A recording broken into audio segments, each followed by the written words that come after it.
Chapter 4. Other godlike potentials in the mind of the Moneron. I have now shown that the mental faculties with which the lowest unicellular organism is endowed contain the promise and potency of a human soul.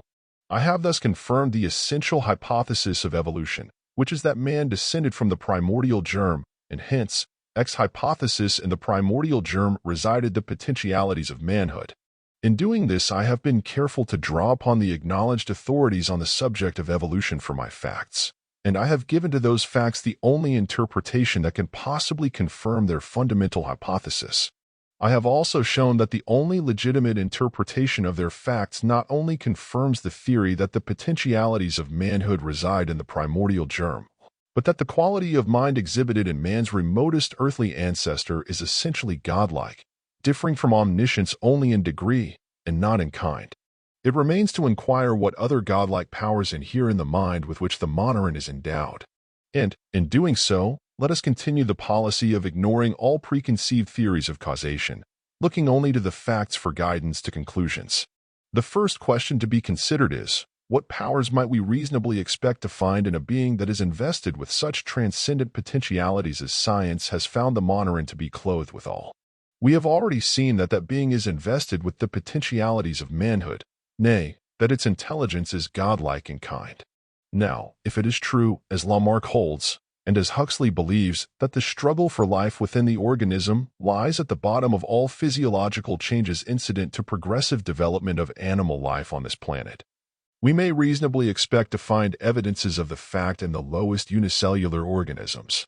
Again, if it is true that an energy inheres in the mental organism of animals that is equal to the production of physiological changes, or, in other words, that is able to originate new species, the power can be designated by no words less significant than creative energy.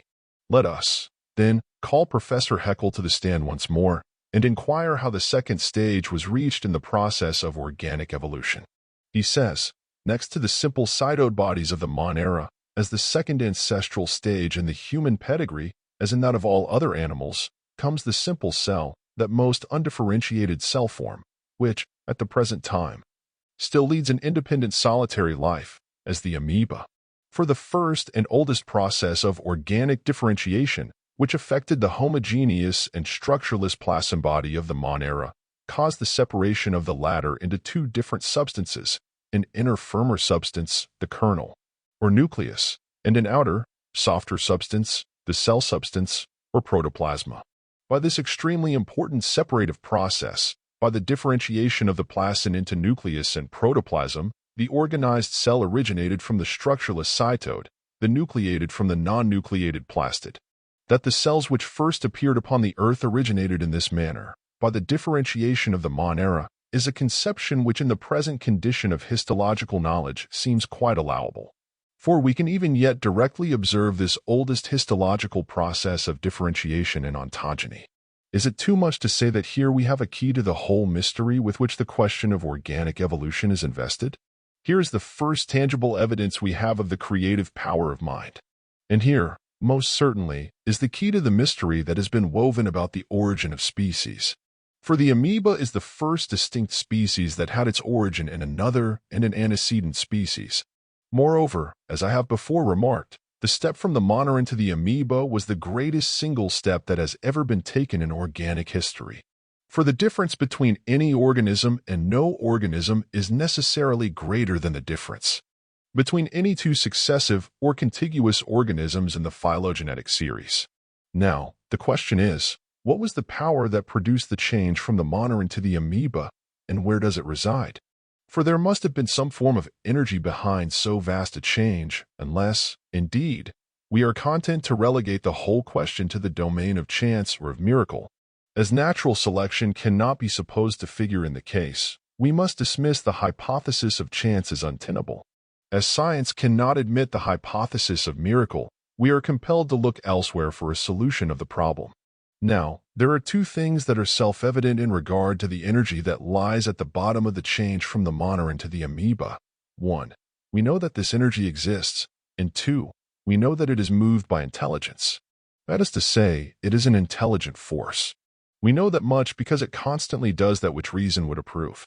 Its efforts are constantly directed toward the accomplishment of some specific, beneficent end. In short, it adapts means to ends, which is the test of intelligence as distinguished from chance. We also know that this intelligent energy is either resident within the organism or that it is an extraneous force.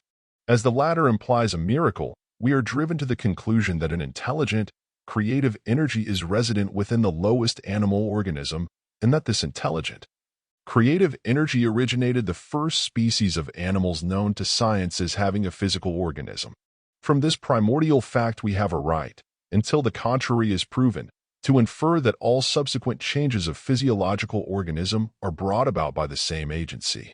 That is to say, we have a right to infer that the intelligent, creative energy that has been shown to exist in the Moneron, that energy which Lamarck designates as appetency and Huxley describes as the struggle for life within the organism, is the constant force, the impellent energy, that is the efficient cause of all progressive development of animal life, that is, in short, the origin of species. Does anyone doubt the existence of creative energy within the animal organism? If so, let him observe some of the commonest phenomena within the range of observation of everybody, phenomena so common, indeed, that few pause to reflect upon their profound significance. For instance, let him study the development of the chick from the egg or the plant from the seed. Apropos of this, Professor Huxley, in speaking of heredity in the physiology of reproduction, has this to say: the student of nature wonders the more and is astonished the less, the more conversant he becomes with her operations. But of all the perennial miracles she offers to his inspection, perhaps the most worthy of his admiration is the development of a plant or of an animal from its embryo. Examine the recently laid egg of some common animal, such as a salamander or a newt. It is a minute spheroid in which the best microscope will reveal nothing but a structureless sac, enclosing a glairy fluid, holding granules in suspension. But strange possibilities lie dormant in that semi-fluid globule. Let a moderate supply of warmth reach its watery cradle, and the plastic matter undergoes changes so rapid and so purpose-like in their succession that one can only compare them to those operated by a skilled modeler upon a formless lump of clay. As with an invisible trowel, the mass is divided and subdivided into smaller and smaller portions, until it is reduced to an aggregation of granules not too large to build with all the finest fabrics of the nascent organism. And then it is as if a delicate finger traced out the line to be occupied by the spinal column and molded the contour of the body, pinching up the head at one end, the tail at the other, and fashioning flank and limb into due salamandrine proportions, in so artistic a way that, after watching the process hour by hour, one is almost involuntarily possessed by the notion that some more subtle aid to vision than an achromatic would show the hidden artist with his plan before him, striving with skillful manipulation to perfect his work. As life advances, and the young amphibian ranges the waters, the terror of his insect contemporaries, not only are the nutritious particles supplied by its prey, by the addition of which to its frame growth takes place, laid down, each in its proper spot, and in due proportion to the rest, as to reproduce the form, the color, and the size characteristic of the parental stock. But even the wonderful powers of reproducing lost parts possessed by these animals are controlled by the same governing tendency. Cut off the legs, the tail, the jaws, separately or all together, and, as Spallanzani showed long ago, these parts not only grow again, but the red integrated limb is formed on the same type as those which were lost. The new jaw, or leg, is a newt's, and never by any accident more like that of a frog. I have quoted this passage from Huxley for two reasons. First, because evolutionists rightly hold that the laws governing the development of the germinal cell are the same as those governing the development of the primordial germ. That is to say, the ontogenetic history of the germinal cell in many cases is a reproduction of the salient features of the phylogenetic history of the primordial germ. The creative energy, therefore, the operations of which may be observed under the microscope in the one case, is illustrative of powers which are exercised in the other. Secondly, the reproduction of lost limbs by the water newt is an example, which each may observe for himself, of that creative power, resident within the animal organism, that is the source and agency of all organic growth and development. Facts are nature's divine revelations, and she never fails to give us patent exemplifications of her latent powers.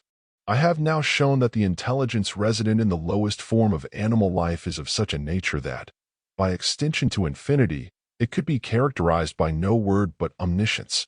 And I have shown that this same intelligence is invested with creative powers such as, by enlargement to infinity, would constitute omnipotence. Its knowledge is of the essential laws of its being, and this knowledge is antecedent to reason, experience, or instruction. It is intuitive knowledge, but it is perfect, for it never makes a mistake. What more can be said of omniscience? Its power is that of mind over matter. It assembles matter and creates a structural organism. What more can be said of omnipotence than that it assembles matter and creates a structural universe?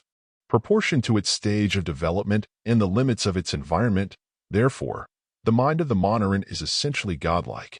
The underlying facts leading to these conclusions no evolutionist can or will deny. Atheistic philosophers will talk learnedly about the unconscious, automatic acts of the lower organisms and will gravely inform us that there is no intelligence and instinct, that it is all accounted for by the use of some such words as irritability or reflex action, and that even the hardest problems can be solved by the use of the phrase compound reflex action. To be entirely candid, it must be said that these and other words and phrases of similar import have served their purpose admirably. For the average atheistic mind happens to be so constructed that it considers any perplexing phenomenon to be satisfactorily and scientifically explained when some eminent philosopher gives it a name. Thus, the late Professor W. B. Carpenter many years ago summarily disposed of a very large installment of psychic phenomena by inventing the term unconscious cerebration. If the term ever had a meaning, nobody has found it out, but it served its purpose for many years and was confidently believed by many to be an extremely scientific explanation of things. Since then, the theory of the unconscious has been extended to great lengths. Some have even held that God, if there is a God, is himself unconscious. Others confidently assert that the lower animals act without consciousness, that all instinctive acts are devoid of intelligence, etc. Without stopping to indulge in an unprofitable, speculative discussion of the question, I would ask, what does anyone know about the consciousness of the lower animals? What, in fact, does anyone know of the consciousness of his own subjective mind? Some have gone so far as to hold that it, too, is unconscious, and have designated it the unconscious mind. Others call it the subconscious mind, hinting that its consciousness, what little there is of it, is of a very inferior quality. The truth is that all the phenomena of the subjective mind go to prove that it is the most intensely conscious mind that we know anything of, that it is constantly alert, sleeplessly active, and untiringly vigilant. Its potentially perfect memory has been made manifest in thousands of ways. Its intuitive knowledge of the laws of its being is a matter of history. Its prodigious power of rapid mentation, as shown in mathematical prodigies and revealed by those who have been rescued from drowning, is well known to every investigator. That it is, in short, intensely conscious of infinitely more than can possibly be cognized by the objective senses, is the most certain and significant truth revealed by modern experimental psychology. In point of fact, all that there is of unconsciousness in the mind of man is that of his objective mind. That is to say, the objective mind is unconscious or ignorant of the consciousness of the subjective mind, that is, of the extent and character of that consciousness. All that we know or can know of it is what we can learn by the study of its phenomena. By that study we know that the subjective mind of man is intensely conscious of all that has ever been cognized, however superficially, by his objective mind, for we know that it is endowed with a memory that is potentially perfect. We also know that it possesses the power of intuitional perception of essential truth, differing in degree, but not in kind, from the instinctive faculties of the lower animals. We know these things not only because phenomena have been observed to occur spontaneously which exhibit these faculties and powers, but because they can be experimentally reproduced by well-known means. These are the facts, and these are the only facts, by which we can determine the question of consciousness in the instinctive acts of the lower animals. Starting, then, from this basis of fact, and knowing that man inherited his subjective faculties from the lower animals, we have the right to infer that the instinct of the lower animals is identical in kind with the subjective mind of man. This being true, it follows that every instinctive act of every animal, from the Moneron to man, is an act of subjective consciousness, a consciousness that is infinitely more pronounced, alert, and potent than any of which the objective intelligence of man can conceive or can realize from experience.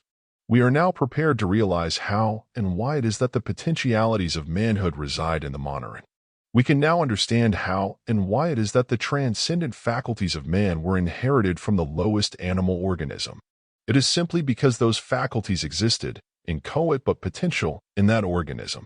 Thus far, I have not traveled outside of the general doctrines of the evolutionists, except for the purpose of finding valid reasons for accepting their fundamental hypothesis that man is the product of evolutionary development from the lowest forms of animal life. In doing so, however, I have shown that they builded better than they knew. For in man's earliest earthly ancestor there existed a mind which any man may be proud to claim as his heritage, a mind that in its essence is divine. Whence came it? That is the great question in which the whole world is interested. From the evolutionary standpoint, there are two hypotheses to be considered, and only two, for an undertaking to discuss the question upon a purely scientific basis. We have tacitly agreed to ignore all theories not based upon observable phenomena, and the phenomena which we have adopted as the basis of our argument are those of organic and mental evolution. This, of course, precludes the discussion of such questions as that of special creations, or, in fact, of any other theory or dogma not based upon the facts and phenomena within the purview of our special line of inquiry. I repeat, therefore, that, accepting the facts of organic and mental evolution, there are but two hypotheses to be considered in dealing with the question: what is the source and origin of life and mind on this planet? One hypothesis is that of spontaneous generation, and the other is that of divine inheritance. The first is the atheistic theory of fortuitism, or chance. The other is the theistic theory of cause and effect. The theory of fortuitism is very simple, and hence it commends itself to that very large class of people who, having mastered the axiom that the greatest truths are the simplest, infer that all simple statements are great truths. I am aware that it will be vehemently denied that the doctrine of spontaneous generation is the doctrine of fortuitism, or chance, for either of these words is to the atheistic evolutionist as the red rag to the mad bull. Nevertheless, a simple analysis of the doctrine will reveal its true character. The theory is that certain chemical substances, when they happen to be in juxtaposition, unite to form protoplasm, and that protoplasm generates mind. That is simple enough, but it is fortuitism, for if it had not so happened that exactly the right kind of chemicals came together in exactly the right proportions, the organic world would still have been literally without form and void. There would have been no protoplasm, and hence no basis of life. The only escape from this logical dilemma would be by the admission either that protoplasm was a special creation, or that it was the result of a law of organic evolutionary development, of which the formation of protoplasm was to be the first grand step in a phylogenetic series culminating in man. But as this would approach dangerously near the teleological domain, they cannot be expected to make any such admission, especially since the Darwinian philosophers hold that all subsequent steps in evolution are due to chance. Their theory of evolution would lack coherence if they hesitated to refer the first step in the process to the same convenient and simple hypothesis. All this, however, is a question of very small importance when compared with the main issue, which, in plain language, is this: is primordial slime endowed with the faculty of generating a godlike mind? Or, to put it within the limits of their own estimate of the mind of the primordial germ, is primitive slime endowed with the faculty of generating a mind invested, ab initio, with the potentialities of manhood? It must now be remembered that the Darwinians have not produced one fact that even suggests the possibility that life and mind were thus spontaneously generated. On the contrary, their ablest scientists are compelled to admit that their most careful and painstaking experiments have failed to confirm the hypothesis. And Haeckel himself is compelled to declare that the theory is adopted simply because this assumption is required by the demand of the human understanding for causality, i.e. the atheistic understanding. In other words, he virtually confesses that he is compelled to set up a hypothesis that has not one fact to sustain it, in order to escape the dire alternative of believing, to use his own language, in a supernatural miracle. His logical attitude is this: he begs the question, to start with, by assuming to decide, confessedly without evidence, the very question in dispute, and then offers as an excuse another assumption, also without evidence or reason. that is equally disputable and in dispute. That is to say, he assumes to decide the main question, offhand, by declaring spontaneous generation to be the origin of life, and then attempts to clinch his first assumption by assuming any other theory to be gross superstition, in that it involves a belief in a supernatural miracle. Logicians are tolerably familiar with the petitio principii and have recognized several different qualities and degrees, such as the direct and the indirect, the disguised and the patent, but this appears to belong to a new species. Its efficiency as a polemical weapon consists in the fact that the second assumption refers back to the first and is held in terrorem over the heads of those who do not admit the first to be true. I repeat, therefore, that the two vital questions at issue between atheistic and theistic evolutionists are the ones that Professor Haeckel has thus summarily decided. The first is, what is the origin of mind and organic life? Did they originate by spontaneous generation, or are they a divine heritage? The second is, if we find evidence of their divine origin, does that involve a belief in a miracle? And these are the questions which we will now proceed to discuss.